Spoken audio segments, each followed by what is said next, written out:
आप सभी साथियों को मेरा सादर प्रणाम, नमस्कार। आशा करता हूँ आप सभी लोग बेहतर होंगे और स्वस्थ होंगे। ईशान होलिंग परिवार की ओर से आप सभी का स्वागत। आध्यात्मिक चिकित्सा की इस सीरीज़ में सबसे पहले हम चर्चा करते हैं रेकी पर। रेकी जो मूल रूप से एक जापानी शब्द है और यहाँ पर अगर हम उसका अर्थ समझें हिंदी में तो इसका मतलब होता है सार्वभौमिक ऊर्जा। इसको ईश्वरीय ऊर्जा भी कहा जाता है।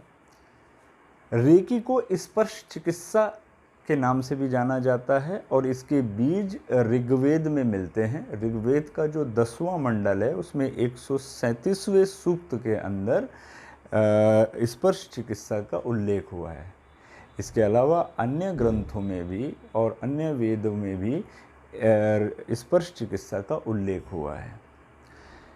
इसके अलावा अगर हम देखेंगे तो इसको और डिफरेंट नामों से भी जाना जाता है। कहीं इसको संजीवनी विद्या नाम दिया गया, कहीं प्राणिक हीलिंग नाम दिया गया, कहीं थीटा हीलिंग, कहीं करुणा रेकी। अलग अलग विद्वानों ने, अलग अलग जानकारों ने अपनी अपनी पद्धति के अनुसार इसे अलग अलग नाम दिए, परंतु आध्यात्मिक चिकित्सा के अंदर जो सबसे सरलतम रूप से सीखी जा सकती है, समझी जा सकती है और जिसका प्रयोग किया जा सकता है और सबसे आसान प्रयोग है वह है रेकी। रेकी जो स्पर्श चिकित्सा के रूप में जानी जाती थी, इसकी दोबारा जो खोज की वो डॉक्टर उसूई ने की, जो जापान के एक विद्वान थे, और वहाँ से इन्होंने डॉक्टर चिरोजी हयाशी को इस विद्या को प्रदान किया और उसके बाद यह विद्या मैडम कमाता के पास आई और वहाँ से धीरे धीरे ये पूरे विश्व के अंदर फैली और आज हम सब लोग इससे लाभान्वित हो रहे हैं। कई अरब लोग अभी तक इससे लाभान्वित हो चुके हैं और इसके लाभ ले चुके हैं। स्पर्श चिकित्सा की सबसे महत्वपूर्ण बात यह है कि जब आप इसका प्रशिक्षण लेते हैं, जब आप इसे सीखते हैं, तो आपको अपने आप से कोई बहुत ज़्यादा एफर्ट नहीं करने पड़ते हैं। यह शक्तिपात के माध्यम से आपको प्राप्त होती है।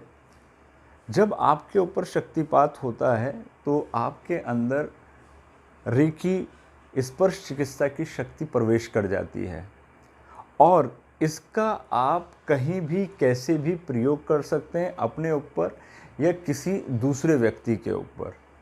रेकी का इतिहास क्या है, इसके ऊपर हम एक दूसरे वीडियोज़ में चर्चा करेंगे। दूसरे वीडियो में हम आप लोगों को पूरे इसके बारे में बताएंगे। अभी यहाँ पर हम सिर्फ कि ये कैसे काम करती है उसके ऊपर आज हम पूरी चर्चा अपनी कर रहे हैं। तो रेकी कोई भी व्यक्ति जब किसी को देता है, स्पर्श चिकित्सा कोई भी व्यक्ति किसी को देता है, ये हमारे अंदर सार्वभौमिक गुण भी है अपने आप में। एक माता अपने पुत्र को या पुत्री को रेकी देती है, स्पर्श चिकित्सा करती है उसको स्पर्श के माध्यम से। इसी तरीके से एक पति पत्नी का अपना स्पर्श होता है। इसी तरीके से हर रिलेशन में जब व्यक्ति अपने रिलेटिव को स्पर्श करता है तो उसकी भावनाओं के अनुसार एनर्जी प्रवेश करती है।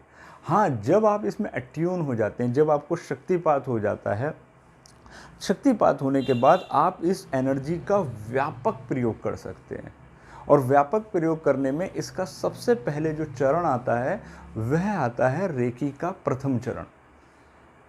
प्रथम चरण में जो साधक होता है उसको किसी भी गुरु के पास जाकर, किसी शिक्षक के पास जाकर जो इसमें जानकार हैं, जो शक्तिपात कर सकते हैं, उनसे शक्तिपात लेना होता है। 1 या 2 दिन का प्रशिक्षण प्राप्त करना होता है।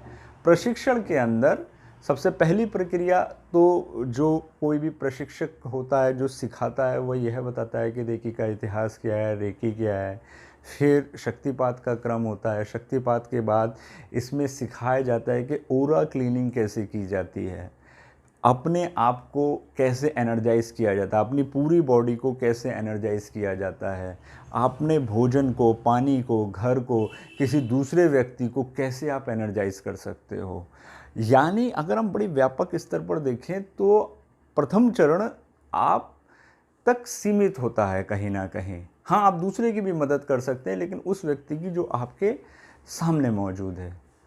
इसके अलावा क्या क्या होता है, कैसे ये वर्कआउट करती है, कैसे ये काम करती है, रेकी प्रथम चरण में कैसे एनर्जी मिलती है, कैसे व्यक्ति क्या क्या व्यक्ति को करना पड़ता है, वह सारी चर्चाएं हम आगामी वीडियो में जारी रखेंगे। आज के लिए इतना ही। धन्यवाद। नमस्कार।